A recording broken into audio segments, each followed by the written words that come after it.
Hey guys, welcome to Juicy Tea, where I read out the best stories on Reddit, so you don't have to. The funny, shocking, and satisfyingly juicy.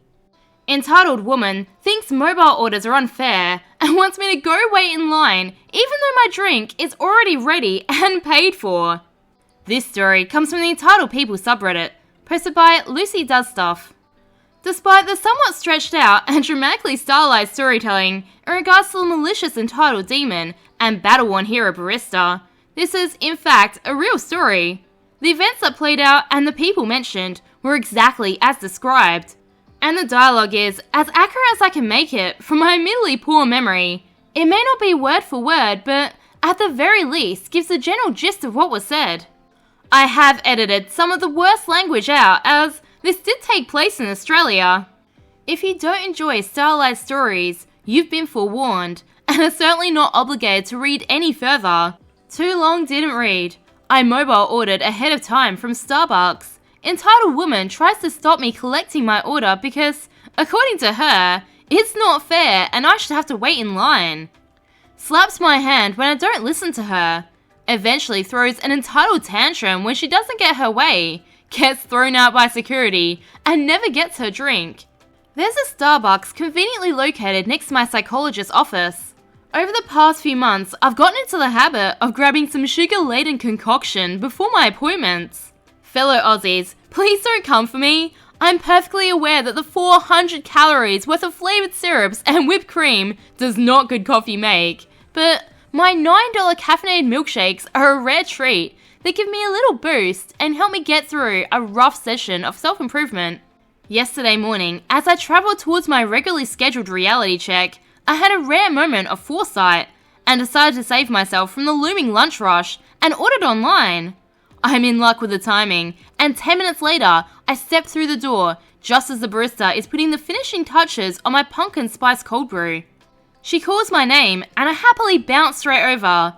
But as I reach for my precious bean juice, I find an immaculately manicured hand resting on my forearm. The woman it belongs to is probably in her mid-30s and oozes of polished professionalism in her neatly pressed linen pantsuit, flawless makeup, and slick back high ponytail. The elegant gold jewelry that drips from her wrists and neck and the designer logo that gleams from her calfskin purse hint at wealth and power. The only resemblance she holds to a typical Karen is her nose, which remains pointed directly in the air, and the air of confident superiority that makes her seem to tower over everyone in the room, though, in reality, she's a few inches shorter than me.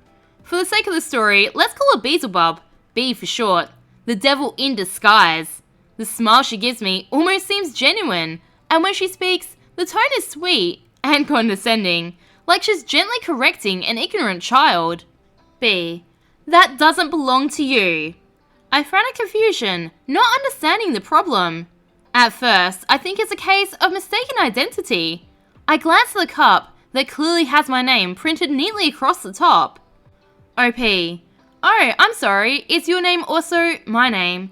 I'm pretty sure this is my drink though. What did you order? B. No, it's not. It's a much longer name that doesn't sound remotely similar to mine. And I ordered a venti soy matcha latte, extra hot with 2 pumps of vanilla.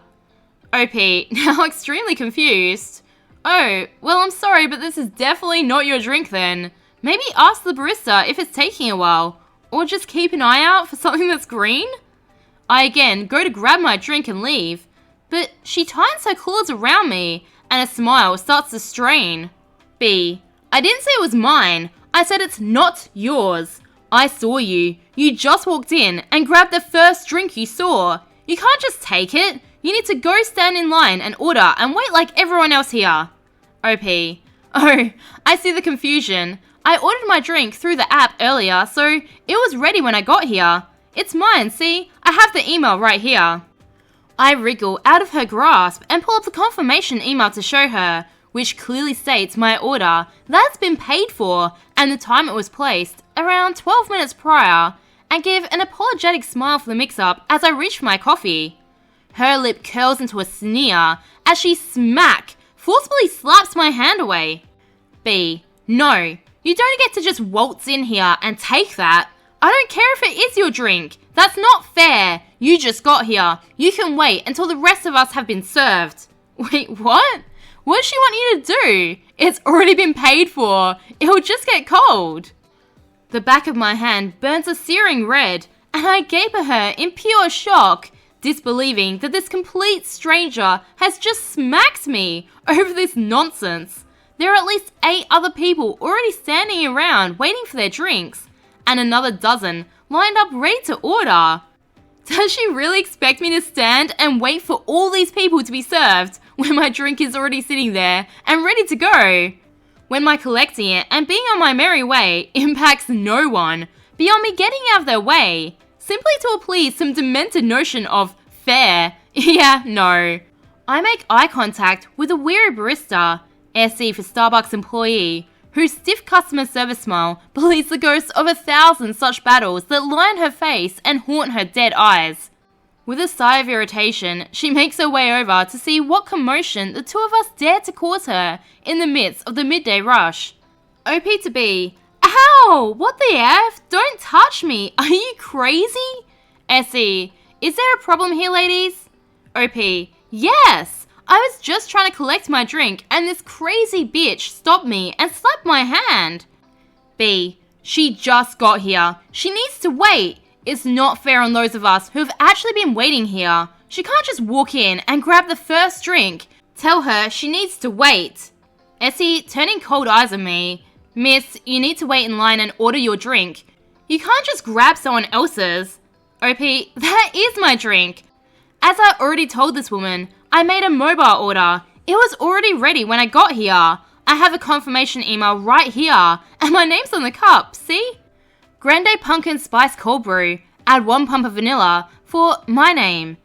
With a quick glance at my phone and the cup, the barista confirms my story, and now turns to Beelzebub, looking just as baffled as I am.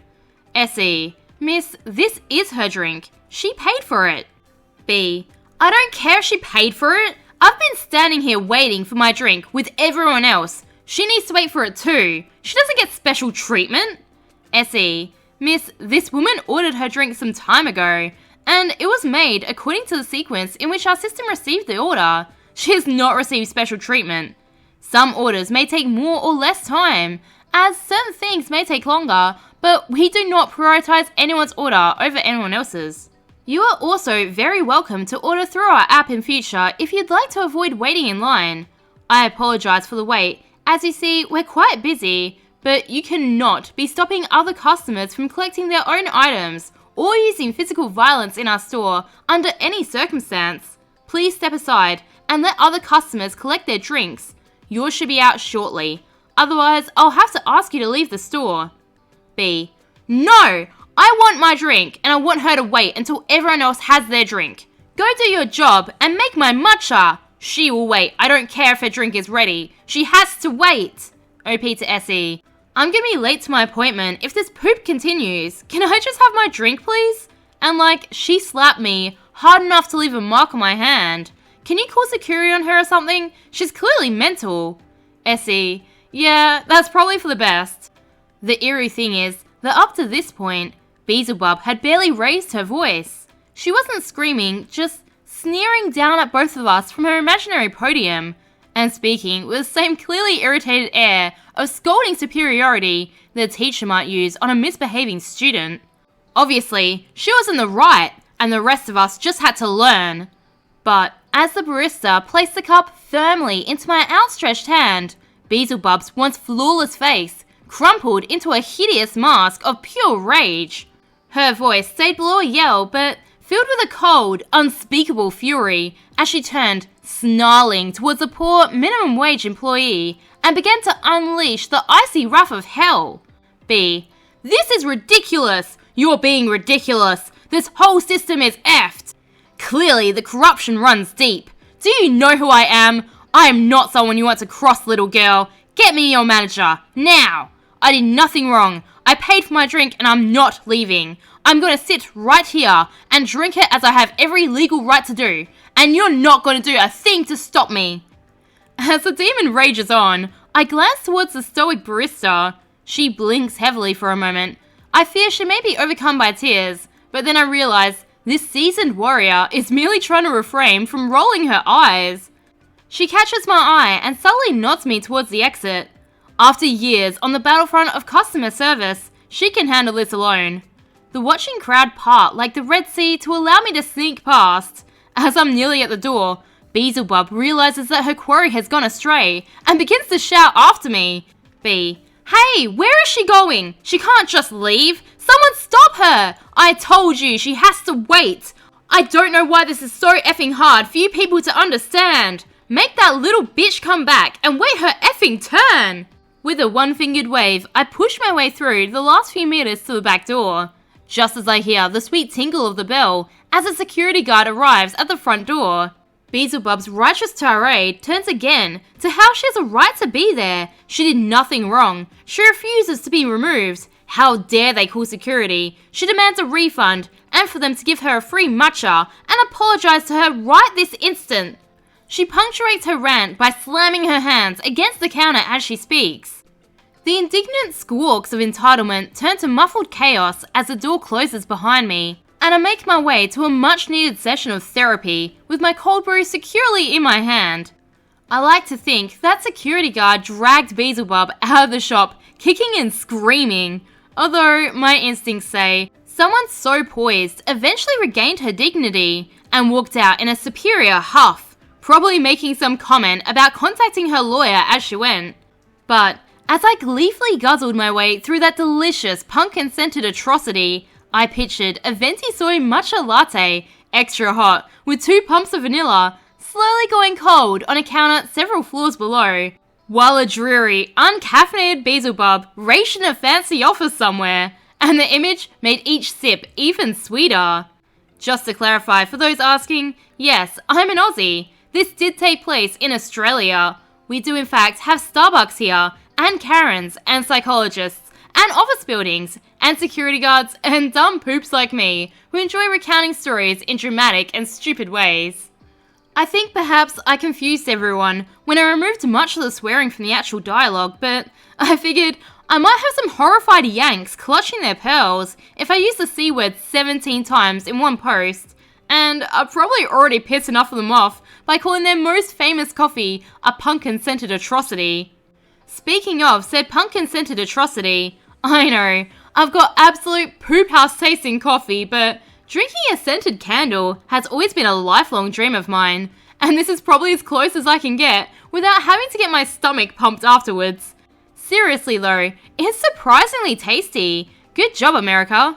To all you asking why I didn't hit the bitch back, I'm very much a lover, not a fighter. Which is to say, I can't throw a punch for poop, and if I did try and knock her teeth out, I'd probably end up doing far more injury to my own hand than to her face.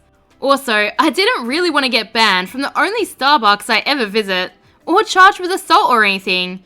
As to why I didn't call the police, I had an appointment to get to, and didn't want to wait around for ages for the police to arrive and give a statement.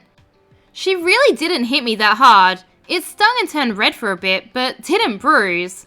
And I probably would have had a much harder time proving violent intent with her slapping me on the hand than, say, across the face. I should have thrown my drink on her? F that! I'd rather enjoy my $9 caffeine milkshake in peace, thanks. Plus, see the above about getting banned from Starbucks. And if I made a mess, the employees would have been the ones to have to mop it up. Remember, I post new content every day, so subscribe for more juicy tea.